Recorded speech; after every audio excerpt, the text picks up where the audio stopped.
Hey, what's up, y'all? Welcome back to Doriansdiyaudio. So I had a package here, and I purchased it from this company here. You guys know who they are. Sky High, right? So real quick, I purchased this on the 17th of November. On the 18th, they got my order in. And then the package was shipped to me from Sparks, Nevada to just outside of Hartford, Connecticut. And it got here on November 25th. Okay, this was all pre-Thanksgiving. All right, so inside here, this box, we're going to go through and check and see everything that's in it.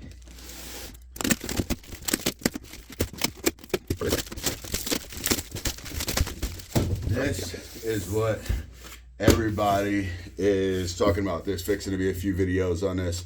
I actually kind of rushing to get this out because I ordered it before the Thanksgiving Black Friday sale. Anyway, so as you can see, this is the SH65C3E. E stands for ferrite, I believe, because the other one is SQ at the end, and that is the Neo version. So this is the ferrite version, okay? And yeah, let's go ahead and bust her open and check it out. So, as usual, I'll let you guys see it before I get to poke my head in there.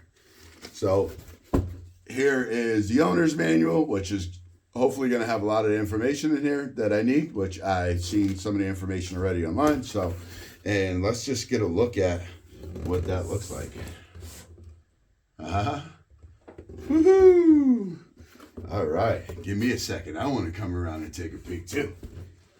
All right, so from here on out, I'm going to be at this vantage point because I want to be able to check this stuff out as it's happening too. So here's that three-way. All right. Now you have your two 6.5-inch woofers, your two 3.5-inch mid-ranges. These under here are going to be your two crossovers, and then these are going to be the two soft dome tweeters. So let's move this and get a better look. All right, so first thoughts, right? First thoughts, I would say this is cool, how it has the machined aluminum rings on the outside. I think that's pretty awesome. That's pretty dope, right? But pretty dope, and what they sound like are completely different animals. So let's go ahead and let's start with the tweeters. All right, so here's the tweeters. Now, they say this is a 1.18 inch soft dome tweeter, and you guys can see that. All right, I'm not sure how it sounds yet, but we are going to check that out. The overall diameter on this tweeter, according to the manual, is 2 inches, and I happen to have a tape measure here, and yes, the overall diameter of that is just about 2 inches. So no arguments and no discrepancies there, right? Some more information on this tweeter is it is about 1.1 inches from the very top here to the very bottom here, or sorry, to the very bottom of the terminal itself, which is cool that they gave you that dimension, because if you can see, that tang or actually sits lower than the back end of the tweeter itself. And in the back, we can see here there is a insert, so we'll have to see what that's all about when we get there. Other information on this, the cutout for this here is going to be 1.85, so 1.85 should be just a tick over 1 7/8. All right, I believe 1 7/8 is 7/8 when you break it down into the decimal is 8375. So specifications on the tweeter. We'll just put the tweeter right there so keep it in sight. So The nominal diameter is 1.8, so that's going to be actually the tweeter itself inside here, not the casing and everything. So that's going to be the diaphragm is going to be 1.18 inches. All right, so almost 1.2. Let's say 1 1/8, right? The nominal impedance is 4 ohms. Let me go. All right, and then here is the El tweeters. It does not matter polarity when you do this. Okay, so it says that the nominal impedance is 4 ohms, but what we're reading here is 3.3, and I'm guessing that's typical for a tweeter of that size, whatever. And you can see how sensitive it is. Just from me talking, you can see the numbers moving around. So that is considered a 4 ohm tweeter, which will say that that is correct.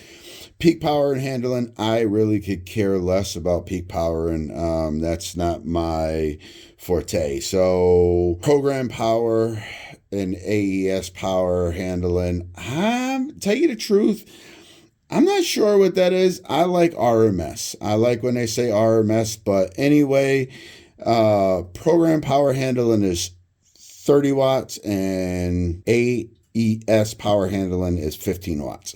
Sensitivity on this driver is 90 decibels, and the frequency response on here is 800 hertz to 20 kilohertz. The recommended high pass crossover is 3.8 kilohertz.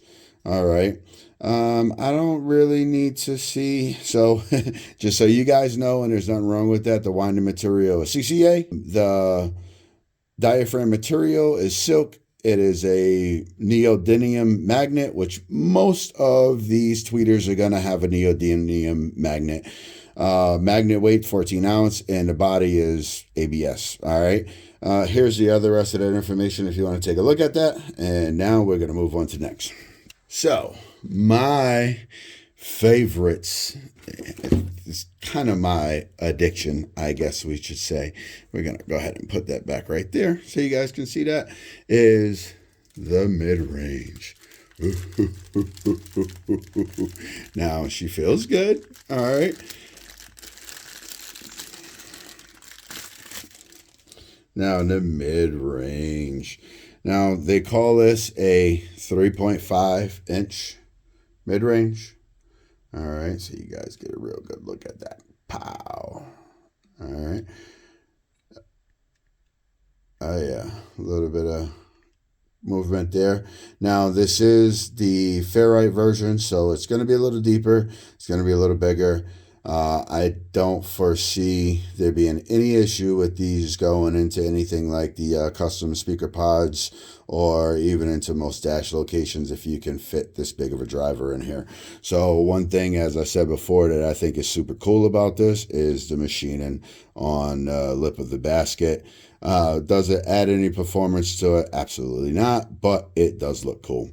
And then another thing in here is inside this basket, it has a machine in there also, which is pretty cool. And then you have your typical terminals, and they are clearly marked. If you guys can see that, positive and a negative over there. And then you got the fat guy and the skinny guy. I'm the fat guy. You might be the skinny guy. But anyway, there's that. Let's go ahead and we'll just sit that there. And we will hook up the multimeter too. And let's see what we're getting for the ohmicharoonis on her. All right. Once again, doesn't matter, but this time I know for a fact that that's negative because I could see it, and that's positive. Wait for it. Okay, so we can see here the DC resistance on this thing is 3.3 ohms, which falls right into the 4 ohm category. Before we get a little further into that, the outer diameter here,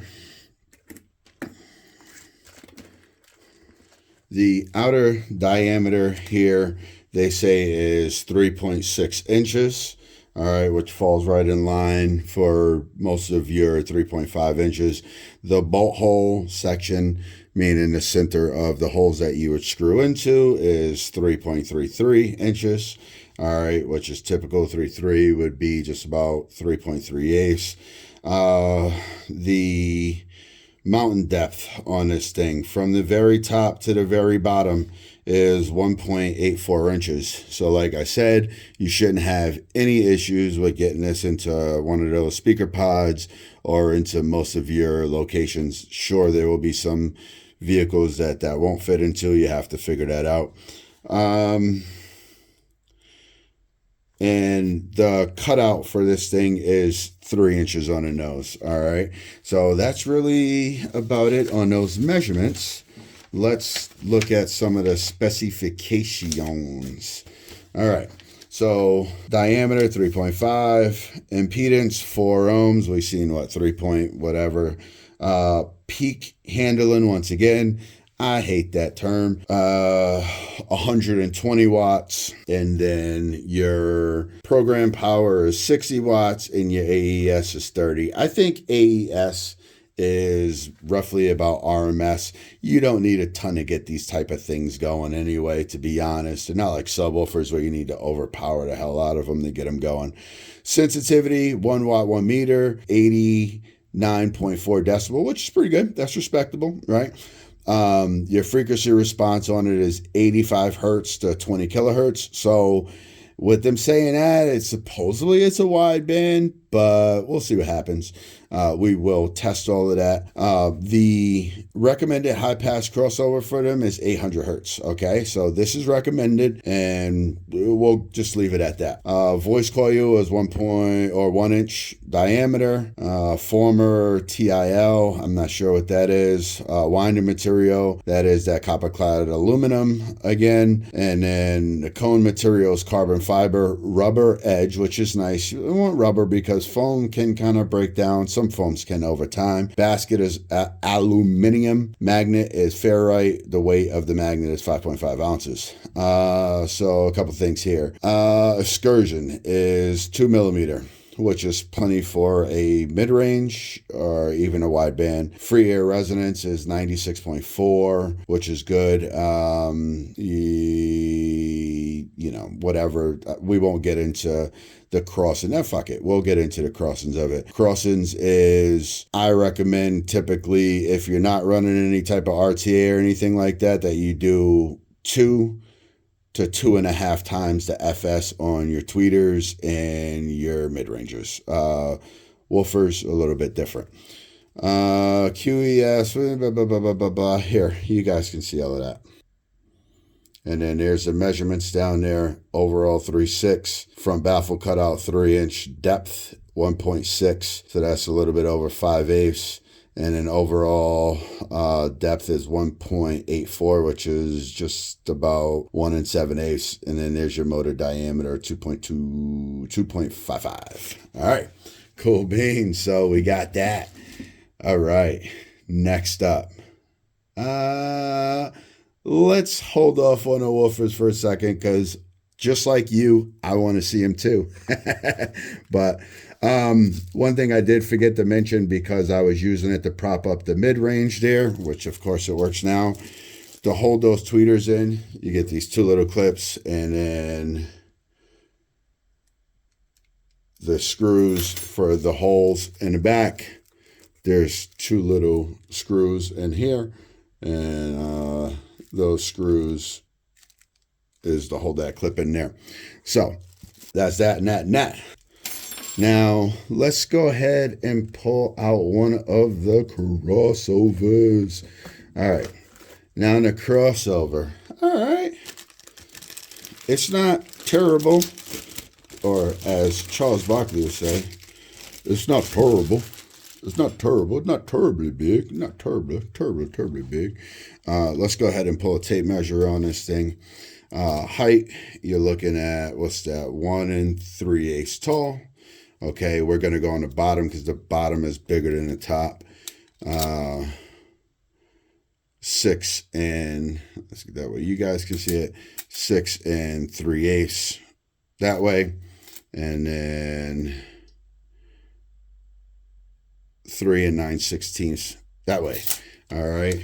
As you can see, in here you have the inlet, the input, you have tweeter, you have mid-range, and you have woofers. So this is an actual three-way crossover.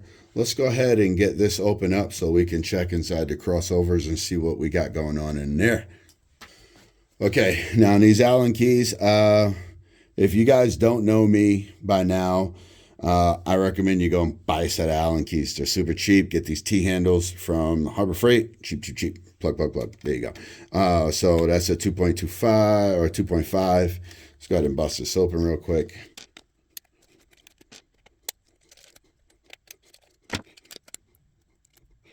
So there's the cover that comes off. It all is just plexiglass or Lexan. The board is whatever. You see how that's kind of put on. This is rudimentary stuff, but it works. It's fine. There's nothing wrong with it. Inside here. So here's your coils. And I'm not big on passives, not because of the craze. I just don't know what all. I know these are caps, the inductors, so on and so forth, but they're not a big deal to me. Anyway, let's go ahead and take a look at this. So you have here, which is, let me pull up on the manual just so I can make sure I know. All right, so we'll cover this better when we do a demo on these things, but this here, this top switch here, that is 0 dB, minus 3B, or plus dB. All of that actually is 0, 3B. So I don't know why all companies do that, but it is actually 0 dB, minus 3, minus 6. Why they do that, I'm not sure, but that's industry standard. Here you have a switch that is normal or inverted. I will have to check to see what that means when we actually power these things up. Okay, so the caps have branding on them, right? Sky High branding on them. All right, so that's kind of cool. And then you can see the values of the cap steer. That is a 22, I think they call it farad. And then here is a 33 farad, another cap here. And the rest of that, I'm not going to get into because that's not my thingaroonies. So now that we have that, we can just go ahead and set that up in the rear with that there. Cool, cool, cool. And we will now pull out the woofer. All right, now a lot of people always want mid-bass. It is a thing that escapes many, and that is also why you will find a lot of people running a subwoofer in the front that is tuned higher, and that is to actually be able to reproduce the mid-bass, because these here being what they are, 6.5, you probably can only kind of cross those down to like 65. We'll see what the specifications say, and then we'll also eventually shoot RTA and see what it looks like. But if you're not shooting RTA, which most people aren't, let's keep it a buck. Most people don't use RTA, and that's fine. And I don't think most people using Sky High car audio is using RTA neither. Maybe some of the big dogs once you get in there, but let's go ahead and pull this out. Let's chat. I got to swing around so I can get my fingers in there. Get it out. All right. So that's her in the plastic. Now, she feels fairly beefy, right? I mean, it doesn't feel like a chintzy. That does not feel like a chintzy driver at all. Okay. I believe the surround is rubber on it. Okay, they call this carbon fiber. I don't know if it's carbon fiber, glass fiber, don't matter to me, but performance is what matters. But once again, that machining around the basket is dope. The machining here is nice, which you wouldn't see. Ferrite motor, okay, branding on the back. Brandon on the back, okay? It tells you, it says 400 watts, 4 ohms. I can tell you right now, if you put 400 watts to this thing, you're sending old girl to the moon. You know what I'm saying? But let's look at what the specifications read in the owner's manual, because I tell you guys what's written in the owner's manual is the word of bond, right? So, you know, you can see here it says 400 watts. I guarantee you that thing wouldn't last if you did that, okay? Which is fine, because this is a 6.5-inch woofer. It shouldn't need 400 watts, and you shouldn't be trying to put 400 watts to it.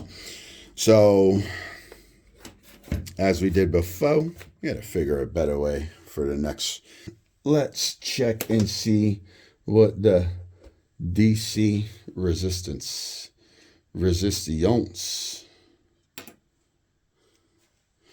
All right, once again, 3.3 ohms. Like I said, that is fairly standard for something to read that, okay? So let's go ahead and set that up, and let's quickly just go over some of the specifications on the woofer itself, because I know a lot of you guys are really going to want to know about that there. And I can't blame you, because I do too. All right, so the overall diameter of that woofer, you can see right there, is 6.49. So we'll just call that 6.5 inches. The bolt hole center, hole of centers is going to be 6.22, which is just over 6 1/8. All right, and then the holes there for those are going to be 4.5, 4 of them at 4.5, and that's 4.5 millimeter diameter of the hole cutout. Right there. The cutout that you will need to be able to mount this bad boy is 5.59, just under 5 5/8. Okay, overall depth on this thing from the top of this around to the bottom of the magnet, which is a cool dimension to give, is 3.25, so just under 3 1/4. And then from the face here to the bottom of the magnet is going to be, well, let's go with this one. This is a better measurement. From the mounting surface, this surface here to the bottom of the magnet there is going to be 2.85. All right. And that's what you need to know for when you're really trying to figure out how deep these things go. So, I don't have an actual audio experience with these things yet. But one thing I can kind of quickly let you guys know is I do plan on testing these things, and listen up closely. I'm going to test these things a few different ways. I am going to test these things passive, running a crossover. Okay. I'm going to let them play. I'm going to listen to them. I'm going to tell you what I think about them. I am going to tell you what I think about the mid bass. I am going to tell you what I think about the mid range. I am going to tell you what I think about the tweeter. Okay. I'm going to run that all flat, listen to it, see what it sounds like. Obviously, I'm going to have to set a high pass so that I don't beat up on the woofer too much. Then, later down the road, what I'm also going to do is I'm going to bench test these. Well, that's all going to be bench test, and let me show you how I'm going to do that. If you watched my videos before, you've seen that I made these test baffles. They were primarily for something else. These came up as a smoking dill, so why not grab them? But I am going to test in these baffles here. There's 2 of them. I'm going to test them here on my quote-unquote test bench down here. Listen to them. I am going to report back to you guys. I am going to let you know what they sound like. Once I do that, I'm going to do it flat, and that's going to be just by ear, subjectively. Then I will shoot some RTA on them, and like I said, I will give you what I think about that, and that, right? Passively. Then I'm going to do the same thing, but this time I'm going to do it with active. I'm going to run this actively, and then I will do the same exact, and then I'll let you know what I think about that, and that. how it is actively, okay? Then I'll probably go ahead and install these in my vehicle, because just hearing them on the bench should give you a fairly good representation, but I know you guys want to know what it sounds like in a car.